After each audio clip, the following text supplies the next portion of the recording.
What's poppin', everybody? This is SaberWolf94, and today I want to talk about the news of EA that's going to acquire Respawn Entertainment. That's the developer of Titanfall, for those of you that don't know. Now, I'm not going to pretend that I really care about Respawn Entertainment or the Titanfall series or EA games in general, because I really don't. The last game I played that had anything to do with EA, or probably the only game I really played uh, from EA was FIFA, long time ago. I'm familiar with the Medal, Medal of Honor series because my dad used to really like it very much, and he would play and I would watch him, and maybe I'd play too sometimes. But I've never really played like EA games seriously, like was really into an EA game. But I want to talk about this because you guys know, at least that know your stuff or just are in the follow the industry and things of that nature.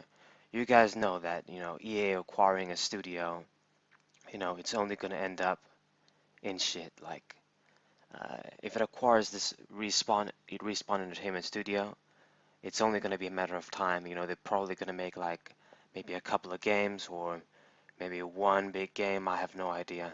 And then in a couple of years, they're probably going to shut it down and fuck it up, like they've done with so many studios, especially like quite recently we learned about Visceral, and I know that was a beloved studio for many. I watched Jim Sterling's videos, so I know, about Dead Space and all that stuff.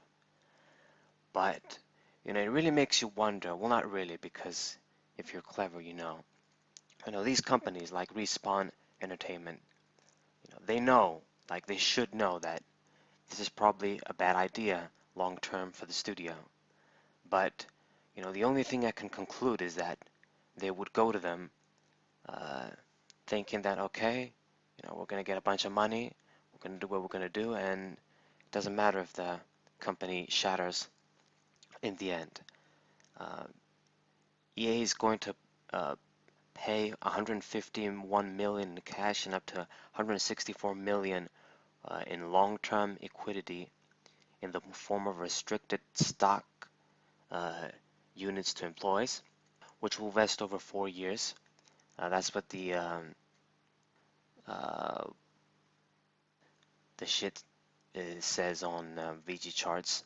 The article, yeah. Can't really replace every word with shit, but anyway. So it really isn't that much of a surprise.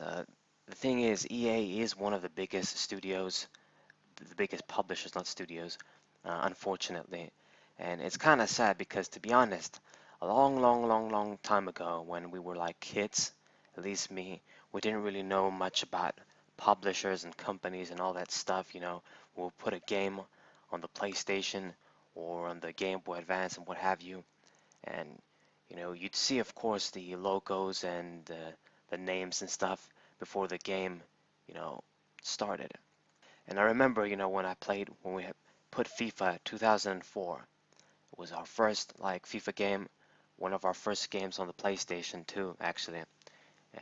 You go EA Sports for the game, EA Sports for the game, the little like intro thing, and you know, we never would have thought that that company was shit. We thought, okay, cool, this they make this like football game, you know, that's really cool. My dad was so impressed the first time he saw stuff like this. He thought he was watching a football game on the TV actually, and thought, wow, this is amazing. And we never would have thought that, you know, such a company would be so fucked up. I mean, EA is one of the worst companies. Of course, all of you guys know, uh, for the video game industry. They've done so much harm, so much like shit. But, to them it makes sense. It's all about, making quick money. The guys on the top, they make their money and then, who cares? And I'm pretty sure that's what, like, the head of Respawn Entertainment uh, thought too. He's like, okay, let's just get in. They're gonna pay us all this money. You know, of course they can have a deal. Okay, we're gonna make a couple of more good games or a couple of games, and then it's inevitable they're gonna fuck us up. But I don't care. They're gonna pay me. You know, sucks for everybody else, but we'll get our money and that's it. And it's kind of sad because maybe if you had like a little pride or a little dignity uh, to your studio or company, you wouldn't do this. But who knows? I guess not everybody thinks like me. Uh, it's just let's do what we gotta do, get as much money as we can, and then who cares? They're gonna be rich anyway. So that's what I wanted to say. I can't really think of anything else I wanted to say. It's pretty much they acquired the studio. It'll probably make a couple of games, or I don't know how many games, maybe one or two big games, and then they're probably gonna uh, dismantle it, destroy it, just like they've done with all the other studios. And that's gonna be the end of the story. The guys are gonna get their money, and that's how it is. So yeah, shouldn't be that surprising. Hope you guys enjoyed this video. That's all I had to say. Hope you guys leave a like, subscribe, share this with your friends. I'm sure other people are going to talk about this too. More like tech, uh, the more tech channels like Review Tech USA and Jim Sterling that are all about video games are probably going to cover this. It's not really that surprising. Anyone can call this now. It won't be surprising if after a couple of years this studio shuts down. But anyways, guys, that's all I had to say. What's up?